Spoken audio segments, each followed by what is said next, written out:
Hello everyone. I will be talking about IELTS academic exam in detail. First and foremost, the full form of IELTS exam is International English Language Testing System, and it is graded in terms of bands. The banding is as follows. If the number of correct answers of yours in each module lies within 39 to 40, then you have scored 9 band. If you have correctly answered 37, 38 questions correctly, then 8.5 band, and so as follows. So what do you mean by scoring 8 band, 9 band or 7 band? 9 band is an expert user, 8 band is a very good user with few inaccuracies, and 7 is a good user with occasional errors in grammar or in unfamiliar situations and so forth. And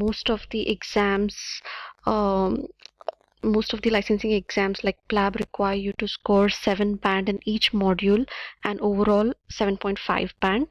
And in most of the universities in UK and other countries require you to be at least 6.5 overall. The modules are as follows. We have 4 modules in total: listening, reading, writing, speaking. Listening is of 40 minutes, reading is of 60 minutes, writing for 60 minutes, and speaking will last about 15 minutes. The modules happen in the same sequence. Exception will be the speaking module, which will be scheduled on another day, which can fall either 1 week prior or 1 week after the main IELTS exam. So let's begin with listening module. The procedure of listening module is this will be the first module as soon as you enter the hall. A cassette or a recording will be played on your individual headphones at the same time for everyone. A big clock will be appearing on the screen in front, so you can keep a tab on the passing time. 30 minutes will be given to you for attempting the questions in question paper, and 10 minutes will be allotted to you additionally to transfer the same answers to your answer booklet. Few of the helpful tips for a listening module would be: listen to Spotify, BBC documentaries and podcasts to familiarize yourself with various accents like English, British accent and Australian accent. It can be quite challenging if you're not used to them. So watch a lot of movies and listen to a lot of documentaries and podcasts. And most importantly, do a lot of mocks to get a hang of it. There are 4 sections in listening module, and it will mostly comprise of 40 questions in total, and each section will have at least 10 questions. So section 1 will be a dialogue or a conversation on a social topic between two people. It will be easy, and most of the information will be repeated, and it will be in sequence. Section 2 is mainly map or diagram based or a monologue. It is moderate in difficulty. It is important to find your anchor and get yourself oriented with the directions. Have an anchor. Either label what is north, south, east, and west, or please follow your pointer. If you're taking a computer based test, please follow the pointer as and when they are moving along the path. So finding the anchor is the most important tip for section 2. Section 3 is a group discussion with 2 or more people. It is moderate in difficulty. Again, the questions will be in sequence, so you not have to go up and down, and don't get confused. Everything will be in sequence. And in case if you miss one answer, it is all right. Just move on to the second one without panicking. Section 4 is academic monologue, which will be faster and a tad bit difficult in nature. Yes, this will require you to be attentive and jot down answer then and there. Next, let's move on to reading module. It will have 3 passages in total: first, second, and third. First and second passage will be 800 words each, and the third passage will be a bit longer, that is of 1000 words. Here are some annotation strategies which will be really helpful, because surprisingly reading module is not as easy as it appears, because you have to go over the paragraph again and again, and it's time consuming. So to save a lot of time, here are some annotation strategies, like Circle the numericals when you come across numbers in the paragraphs, and square bracket the proper nouns like names of person, place, or anything. Then underline the definition, trends, and main characters, and try summarizing every para and jot it down next to it. These are few of the strategies which you have to follow in every passage. Types of questions can be sentence completion, summary completion, more like fill in the blanks like what we are used to, then table completion, flowchart completion, short answer, and diagram labeling. So what are the strategies of reading?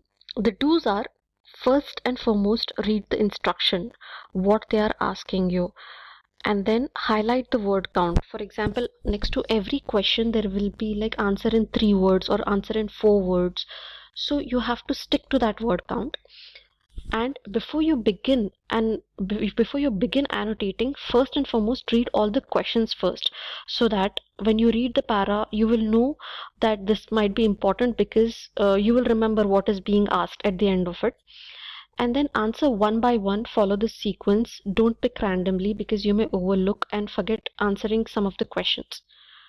And don'ts are, make no assumption.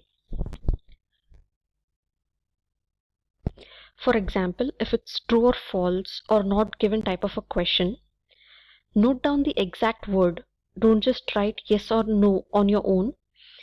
True means the statement given matches the sentence in the passage. False means statement given is contradicting the line in the passage. And not given uh, may be a statement that is not present only in the passage. So that, make no assumptions. For example, it can be like you try to sometimes connect the dots and then answer the question, but please do not do that. You might be predicting that this might be what the evaluator is asking you, but no, don't make any assumptions. Just note down whatever is actually given, and then don't write the keywords. Comprehend and analyze, and then use the appropriate word. For example, in the para, the answer might be given in past tense, but they might be answering they might be expecting an answer in future tense. So please check the grammatical correctness of the sentence. Note down the exact word, like I told. If it's true, it's true. If it's false, it's false. Don't write yes or no.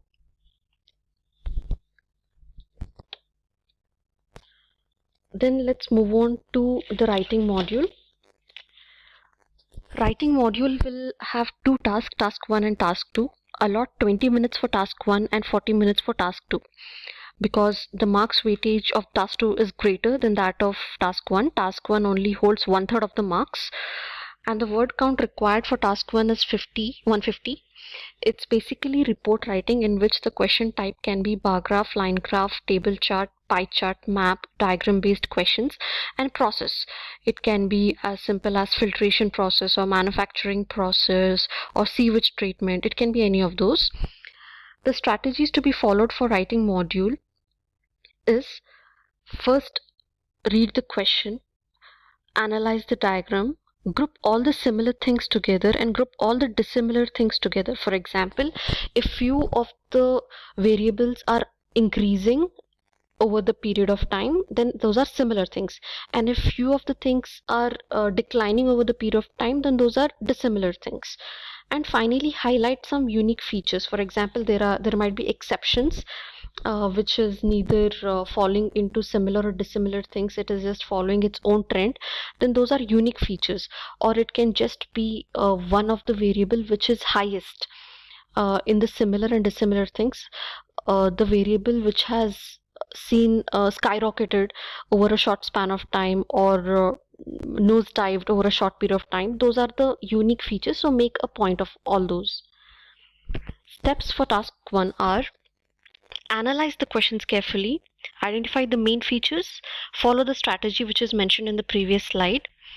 And writing template of task 1 is as follows: introduction and overview statement. For example, this is graph of so and so variable over the period of time, and this explains the trend over in whatever country from this duration of time to so and so duration.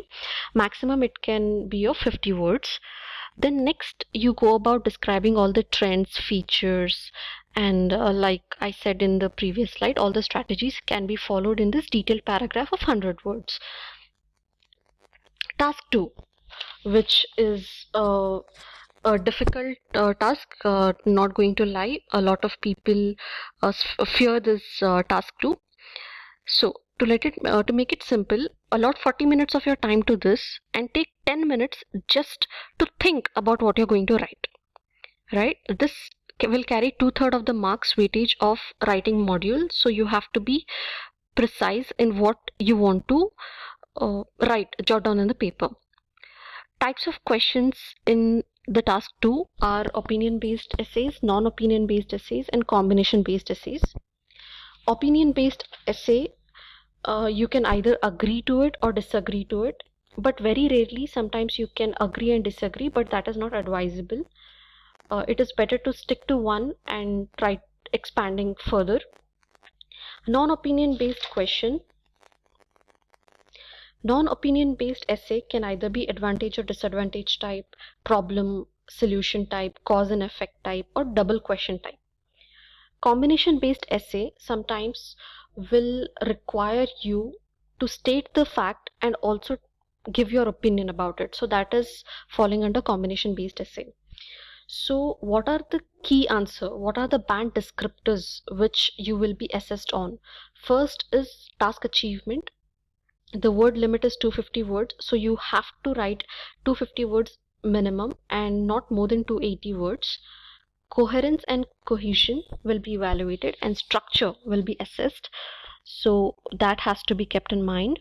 Your vocabulary and lexical resources will also be judged, and any grammatical error will be assessed.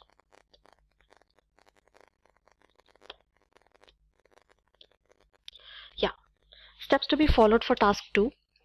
Take 10 minutes to think about what you're going to write and brainstorm roughly in your question paper. Follow the following template for all the essays. First will be introduction, then body, and then conclusion. So let's discuss about introduction in brief. Introduction can be of 3 sentences. It has to be written in which you have to first paraphrase the question. Don't just copy down the question as it is. Try to paraphrase it in a different way. Write your opinion, whether you agree or disagree, and then your thesis statement. In case if it's a non-opinion based, write your thesis statement, and lastly outline. For example, this essay is going to depict so and so. If this essay is going to explain so and so, and then the second para would be body. The next part will be body, which consists of 2 paras. It can either be agree or disagree. Both the paras has to either be in agreement or be in disagreement. Each para has to be 100 words each. And what I'm going to tell you next is a very important thing, because sometimes we tend to lose focus as to what we are writing in each para. It cannot be a freehand. To keep it concise and follow a proper structure, the following has to be followed. That is called as MSE pattern. Content of a body paragraph can be MSE. M, which means a main point or an idea. It can be written down first, and then you have to add on to it with your subpoint or explanation, and then conclude with example or reference. In each para, that is 2 paras in the body, both the paras should have MSE, MSE respectively. Then the next and the last part of the task 2 would be conclusion. It can be about of 30 words. Summarize and reinstate your opinion or thesis statement. Thank you.